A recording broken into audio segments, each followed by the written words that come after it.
Magallánica. Visítanos en Lautaro Navarro 673 frente a la Plaza Sampaio o llámenos al 99649-1074. En las mañanas atendemos de 10 a 13 horas y en las tardes de 15 a 20 horas. La Granja Magallánica, calidad y excelencia para disfrutar naturalmente.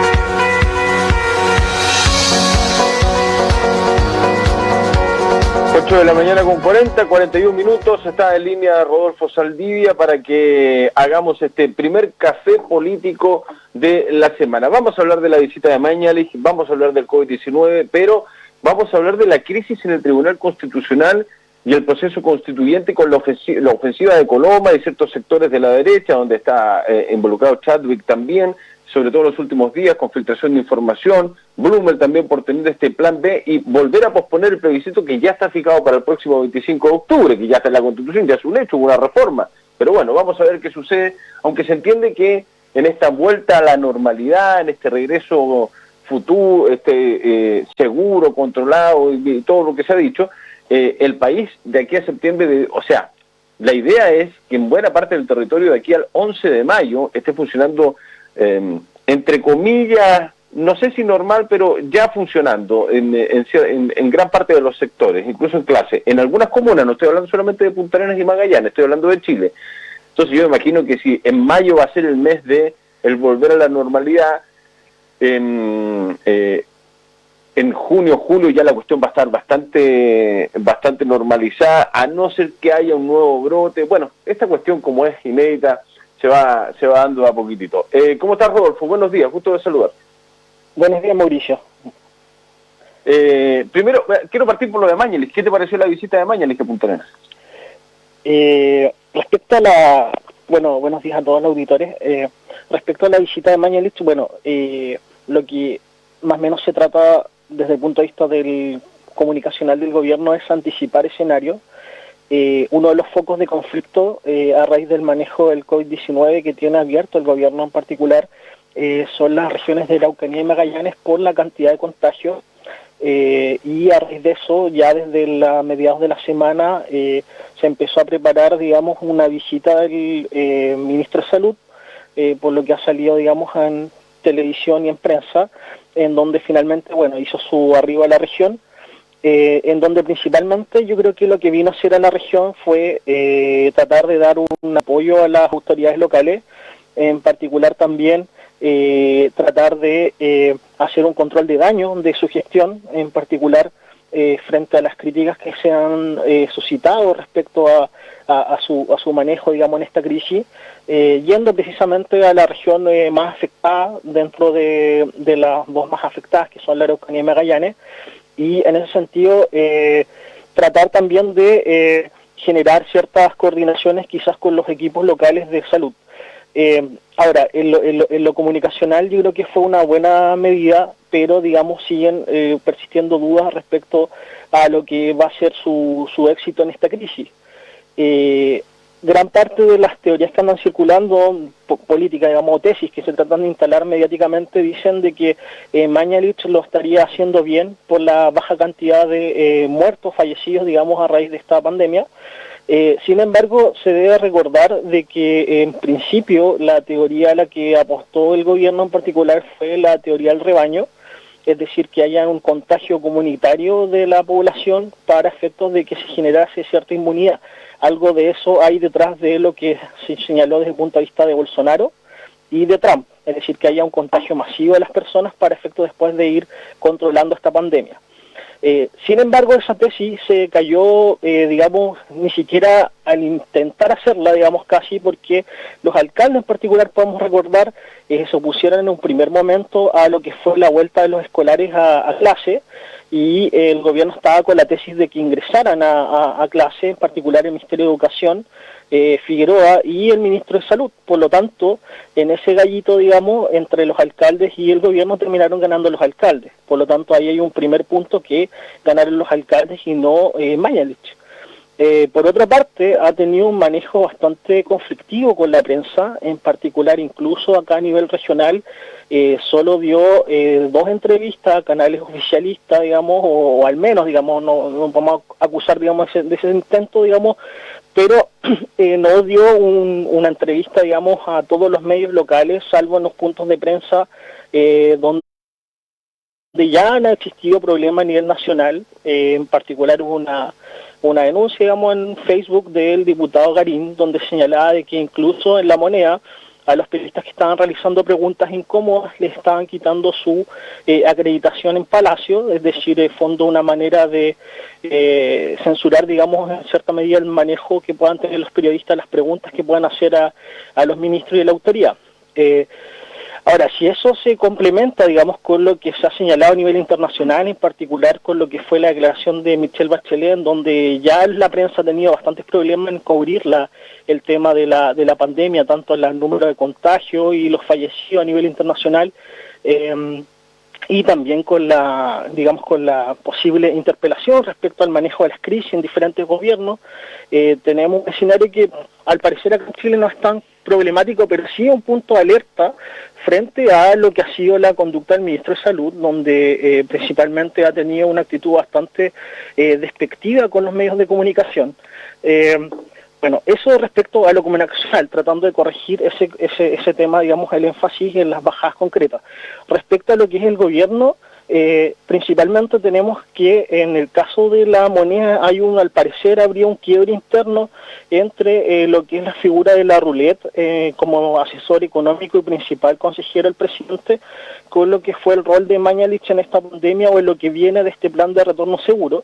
Principalmente en relación a lo que va a ser esta conciliación que pueda haber o compatibilización entre volver a la actividad normal o al menos intentar normalizarla frente al tema de la salud.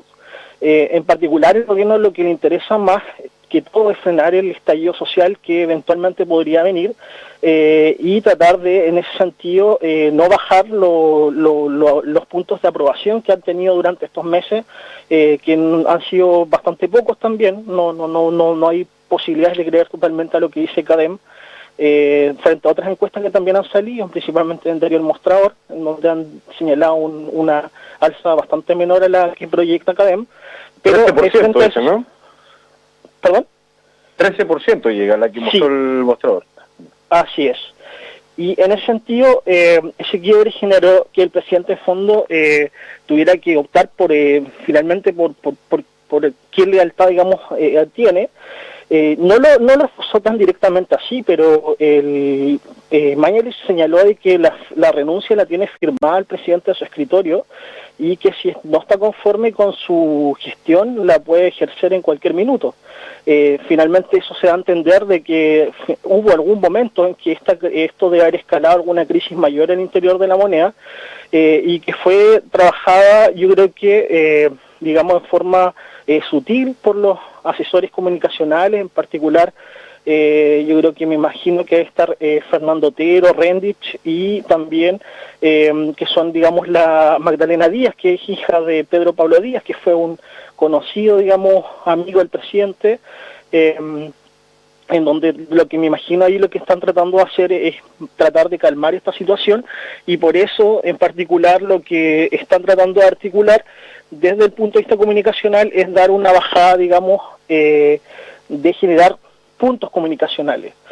El plan de nueva normalidad no alcanzó a durar una semana para generar otro, que fue el retorno seguro, y esa confusión parte precisamente porque yo creo que no hay principalmente ni normalidad, no hay ni plan, ni retorno, ni seguro. O sea, cada una de las hipótesis que se van manejando son bastante complejas por el hecho de que estamos viviendo un tema de incerteza, no solamente a nivel local, sino a nivel global, de cómo se va a manifestar esta pandemia. Han aparecido, por ejemplo, estudios que dicen que hay una importante tasa de adultos, en particular 30, 40 años, de que estarían haciendo accidentes cardiovasculares a raíz de este virus. Por lo tanto, ya esa tesis de que solamente los grupos de riesgo, en particular hipertensos, diabéticos, estarían expuestos, y bueno, tercera edad y embarazadas a este virus como con mayor posibilidad de fallecimientos, también estaría entrando a cuestionarse. Sí, ese es un temazo en las últimas horas, ese dato del fin de semana de que el coronavirus para personas asintomáticas podría provocar ACV, podría provocar infartos cerebrales entre los 30 y los 40 años, es un dato que no se sabía y que salió este año. En honor al tiempo, no sé qué quiera cerrar el tema, Mayer, me gustaría entrar en el tema del proceso constituyente, Rodolfo, que sé que tienes mucho interés en conversar con esta ofensiva que se filtró durante los últimos días, a finales de la semana pasada, de Coloma, Chadwick y Blumer por tener un plan B y posponer el plebiscito por una nueva constitución. Sí, con respecto a eso me interesaría desentrañar un poco lo que hay detrás de eso. En particular yo creo que hay un tema de abrir nuevos flancos mediáticos. Cómo ha trabajado el gobierno de Piñera, principalmente en el primer gobierno y el segundo, ha sido que cada vez que está en una zona pantanosa trata de abrir flancos con ciertos otros personeros que instalan temas polémicos en donde saben que ciertos grupos, en particular de oposición, van a caer en ese debate. Ya lo intentaron con el tema del focus group que hubo entre progresismo, sectores progresistas, digamos, de la oposición con el presidente argentino Fernández, en donde la Democracia Cristiana y otros sectores cayeron, en particular Ricardo Lagos y Soledad Alvear y Mariana Elwin, criticando precisamente a estos grupos para generar precisamente esta división interna de la oposición y trasladar el foco más bien a las críticas, a mostrar una posición desordenada, y tratar de obviamente generar una polémica, digamos, que es más bien artificial, siendo que fue una conversación que al menos al parecer también no fue tan reservada. Y por otra parte tenemos este tema, el tema del plebiscito en particular. Es una polémica artificial por el hecho de que lo que finalmente dijo Chadwick en ese sentido fue de que frente a la situación de la pandemia en octubre eventualmente podría tener que modificarse el plebiscito, la fecha del plebiscito.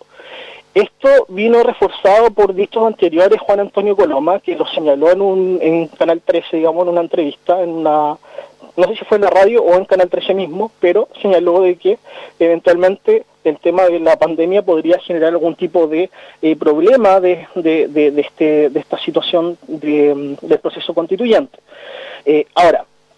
trasladándolo, digamos, a lo concreto, yo creo que más bien que de discutir este tema del proceso constituyente, lo que se debería empezar a discutir desde el punto de vista de la ciudadanía ya son los contenidos que podrían tener este proyecto de nueva constitución, y tratar de, obviamente, de acuerdo a lo que se vaya dando en la situación internacional, que tampoco puede ser algo también, como insisto, previsible, se verán su oportunidad si es lo más adecuado, tal cual como ocurrió en abril, pero no anticiparse a discutir si se genera o no un plebiscito constituyente y generar ese punto como un tema político a discutir, cuando lo que más importa aquí es tratar de que la pandemia se maneje de lo mejor posible, digamos. Así es. Lo que pasa, Rodolfo, es que mucha gente se pregunta, yo también me lo pregunto, que si de aquí a 15, 20 días más podemos estar entrando recién, empezando a moverse las ruedas, activándose un poquitito la economía, volviendo, entre comillas, en un porcentaje aceptable, diría 50, 60% de la población a volver a la normalidad. Esto podría ir acrecentándose en junio, julio. Con un país normal en julio, agosto, yo no veo mucha factibilidad de posponer, cancelar o cambiar nuevamente la fecha. Si es que, por ejemplo, para mí, si van a abrir los malls, los centros comerciales de aquí a un mes, 2 meses más, y están funcionando los malls, ¿por qué no podría hacerse una votación? Una duda que me salta, ¿no? Y quizás a mucha gente. No, absolutamente, Mauricio, estoy totalmente de acuerdo que el plebiscito tiene que hacerse. De hecho, dadas las cifras actuales, a lo que voy con la incerteza es que no sabemos cómo se va a comportar esto comunitariamente, porque si las cifras que se proyectaban en febrero de cómo esto iba a ser y cómo iba a afectar al país eran, al menos, digamos, en base a la evidencia internacional, eran preocupantes. Sin embargo, si el plebiscito se hubiese realizado ayer, lo más probable es que podríamos haberlo hecho. O sea, el plebiscito del 26 de abril se podría haber realizado, lo más probable, sin ningún problema. A eso voy, digamos. yo creo que el plebiscito del 26 de abril, con filas, con mascarilla, digamos, con medidas de distanciamiento, lo más probable es que se podría haber realizado, pero no podemos saber qué es lo que va a ocurrir en algunos meses más, y tal como tú anticipas, el escenario va a ser lo más probable es que sí se pueda realizar. Yo creo que todo depende de cómo nos comportemos como sociedad, en particular tomando las medidas adecuadas de salud, digamos, sanitarias que se determinan, y eventualmente tratar de generar alguna apuesta, digamos, por tratar de que se lleve el proceso electoral de la mejor manera posible. A eso más bien va mi punto. ¿Qué pasa en el Tribunal Constitucional, Rodolfo? Sí, en el Tribunal Constitucional hubo una polémica en la semana, en particular respecto a lo que fue las declaraciones de María Luisa Abraham, que es la presidenta del Tribunal Constitucional.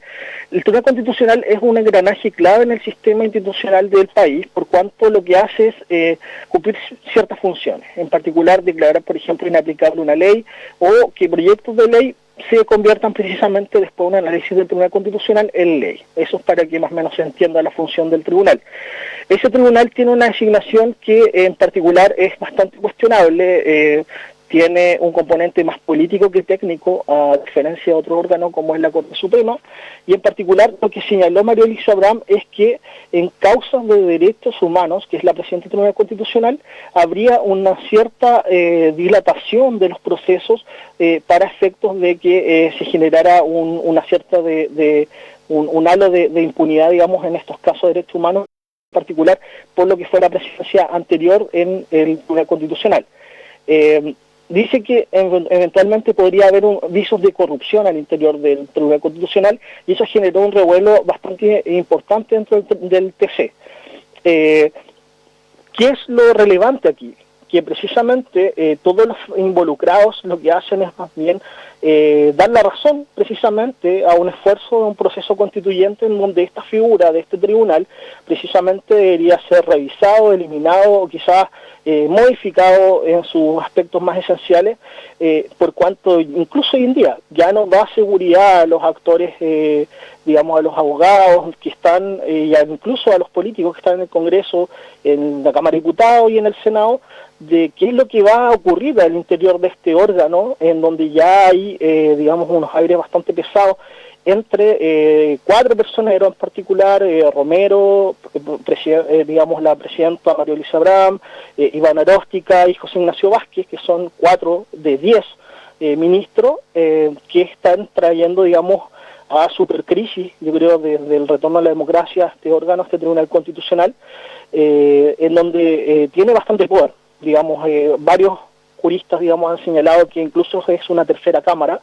en particular porque una vez salió un proyecto de ley para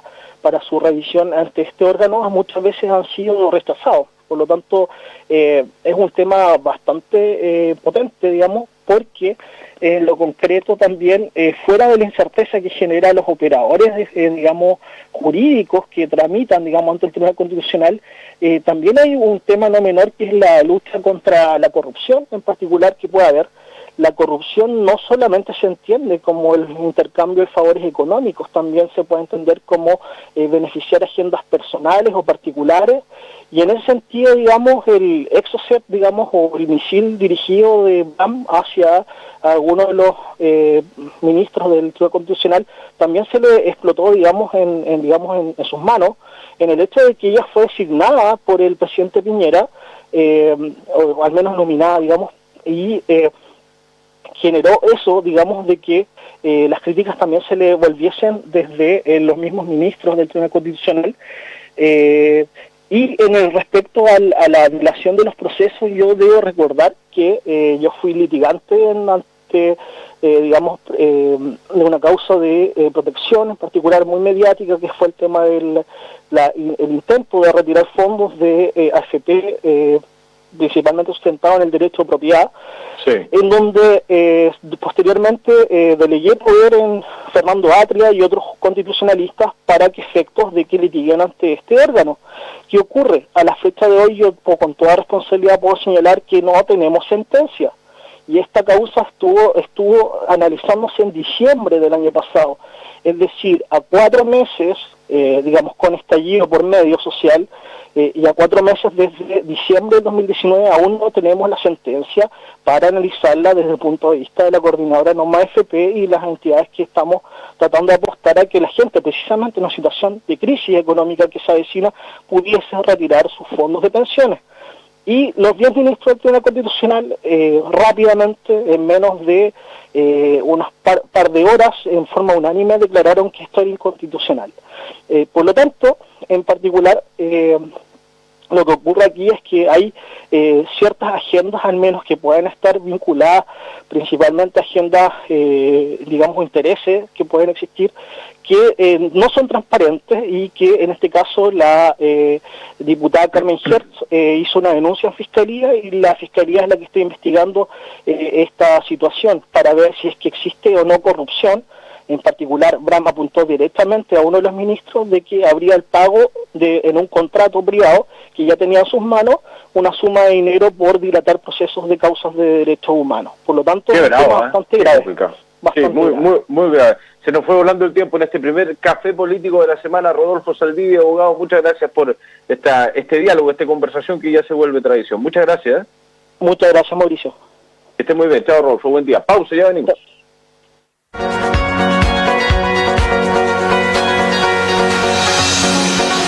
En tiempos de emergencia queremos darte una buena noticia.